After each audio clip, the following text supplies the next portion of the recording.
Alhamdulillahi Rabbil Alameen, wa salatu wa salam ala Muhammad wa ala alihi wa ashabihi ajma'een. Welcome to today's daily reminder. And I've titled today's daily reminder, Good Deeds by Intention. Good Deeds by Intention.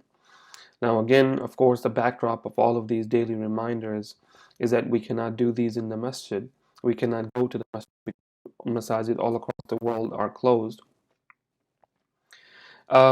Also, keeping in mind that we're only 1 month away from the month of Ramadan, and we have to uh, process this in our minds that this Ramadan may not be like our last Ramadan.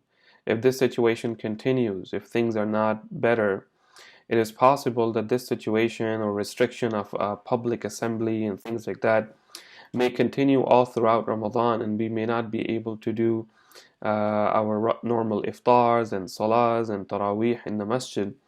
We may be just doing what we're doing now. I hope that this is not the case, and I make dua to Allah that this is not the case. However, as these things are happening, we of course feel like we are missing out on a lot. However, the good news is that our Prophet ﷺ told us that we're not missing out. As the Prophet ﷺ said in a hadith narrated by Abu Musa Al-Ash'ari, he said, إِذَا مَرَضَ الْعَبْدُ أَوْ سَافر كُتِبَ لَهُ مِثْلَ مَا كَانَ يَعْمَلُ مُقيما صحيحا. He said, when a slave of Allah subhanahu wa ta'ala suffers from an illness or he travels, as a result, so meaning that when he's traveling or he's sick, he's not able to do the normal ibadah he used to do when he was not traveling or when he was not sick. Time, the Prophet ﷺ said, كُتِبَ لَهُ مِثْلَ مَا كَانَ يَعْمَل. It is written for him what he used to do before. So whatever actions of ibadah he used to do before, he still gets that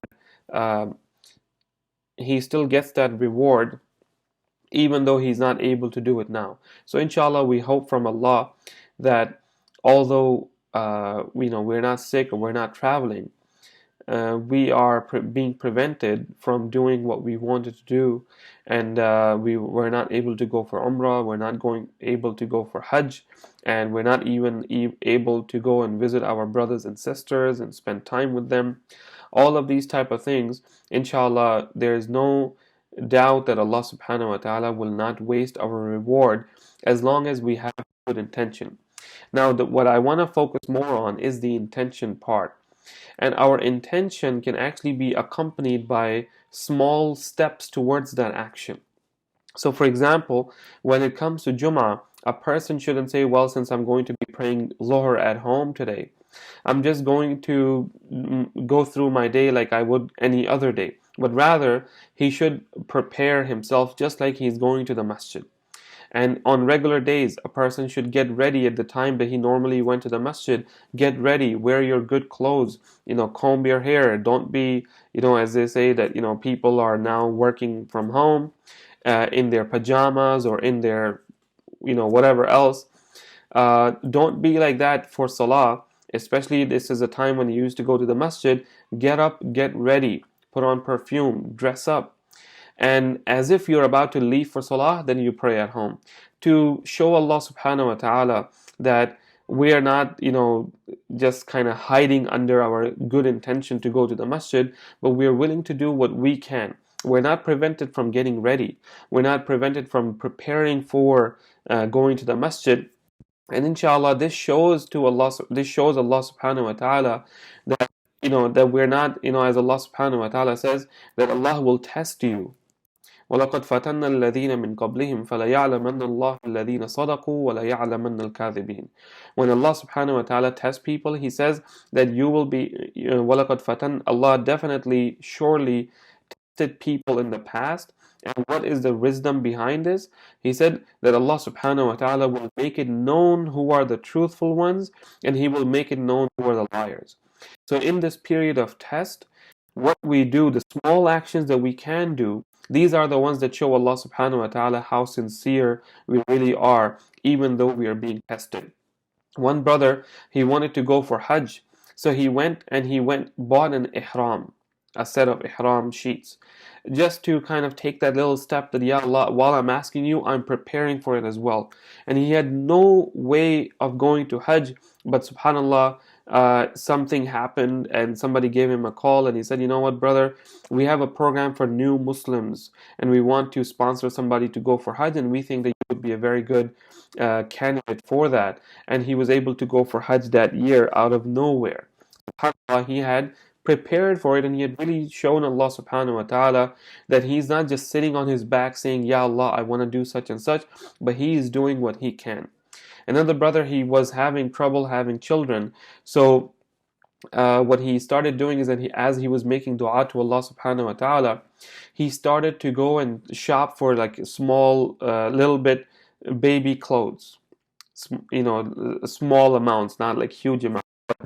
So he would go in the baby section and he would buy some socks or he would buy some diapers or something like that. And subhanAllah, that in a way you can say that this is not just dua by word, by heart, but it's dua by action. It is dua by action. As they say, as a life lesson, that you hear about this expression that somebody became rich overnight, or somebody became famous overnight, somebody became powerful overnight. Usually when you actually look deeper in that case, that person was preparing for that day, that night. They were preparing for that night for maybe 10 years, or many, many years, or many months. They were preparing for it. They were learning, they were getting ready, building a team. And now that they were prepared, that opportunity came and they were ready to take that opportunity in order to become overnight success. But in most cases, there's no overnight success. The success, over a decade success, except that you feel like this last thing, you just saw that. You didn't see everything that came before that. Just this, we discussed this before, that Kobe Bryant, before he became who we know him to be, he used to go and he would do 1,000 shots every day. He would do 500 shots with a basketball in the morning and 500 in the evening every day, in order to just get so good at it. And subhanAllah, it was no surprise that he became as good as he was, because he did his part in preparing for that. And there are many, many other examples for that. So in our case, we can do good deeds by intention and by small actions, small little things that we can do to basically move closer to what we really want to do on the big to us. Subhanahu wa ta'ala to grant us the opportunity and to grant us the tawfiq to pass this test that we are going through in colors. Subhanakallahumma bihamdik, ashhadu an la ilaha illa ant, nastaghfiruka wa natubu ilayk.